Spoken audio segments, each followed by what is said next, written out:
दोस्तों आपको याद ही होगा कि पिछले साल रसिया और यूक्रेन की युद्ध की वजह से पूरी दुनिया में अनाज का संकट आ गया था। उस विपरीत परिस्थिति में भारत ने दुनिया के वो सारे देश की मदद की जो अनाज के लिए पूरी तरह से रसिया और यूक्रेन पर निर्भर थे। उस समय भारत ने दोस्त दुश्मन का फर्क ना करके वो सारे देश को निस्वार्थ भाव से मदद किया जो अनाज के संकट के बीच जूझ रहे थे। अगर भारत उस समय उन देशों का मदद नहीं करता तो भूखमरी के कारण हजारों लोगों की मौत हो जाती। ये भूखमरी का शिकार कोई अफ्रीका का देश नहीं बल्कि अपने आप को डेवलप देश बोलने वाले यूरोप के भी बहुत सारे देश थे। इसी में एक देश था जो अपने आप को शक्तिशाली और डेवलप बोलता है। उस देश का नाम है तुर्की, जो भारत से रिक्वेस्ट किया था कि आप हमें अनाज दीजिए वरना हमारा देश भूखमरी का शिकार हो जाएगा। और मैं आपको बात बता दूं कि उस समय भारत और तुर्की के रिश्ते कुछ अच्छे नहीं थे, क्योंकि तुर्की भारत के आंतरिक मामले में बार बार इंटरफेयर कर रहा था, वो भी पाकिस्तान का सपोर्ट में।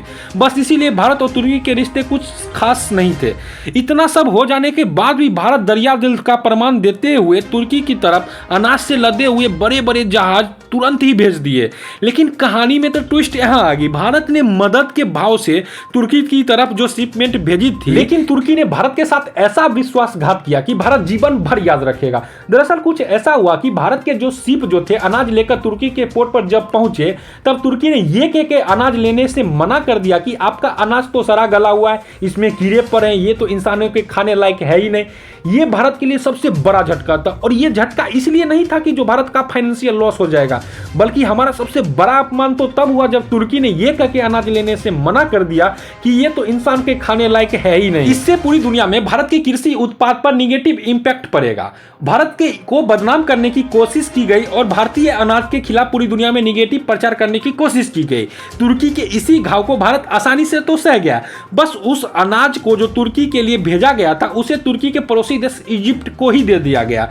और इजिप्ट को वो अनाज की क्वालिटी इतना पसंद आ गई कि तुरंत ही इजिप्ट ने भारत को हजारों टन गेहूं का ऑर्डर दे दिया। और इसी शिपमेंट की वजह से जो भारत को लॉस लगने वाला था, ऐसा तो हुआ नहीं बल्कि इजिप्ट के साथ भारत का रिश्ता इतना मजबूत हो गया कि इजिप्ट के जो राष्ट्रपति हैं अब्दुल फतेह अल सीसी भारत के गणतंत्र दिवस पर आए थे एज ए चीफ गेस्ट। लेकिन अब तुर्की में फिर से वही भूखमरी का संकट आ खड़ा हुआ है। और मैं आपको बात बता दूं कि ये पूरी दुनिया में व्हीट एक्सपोर्ट के कुल 3 ही प्लेयर है, रसिया, यूक्रेन और इंडिया। रसिया यूक्रेन में तो युद्ध चल रहा है, भारत के पास तो तुर्की आएगा नहीं।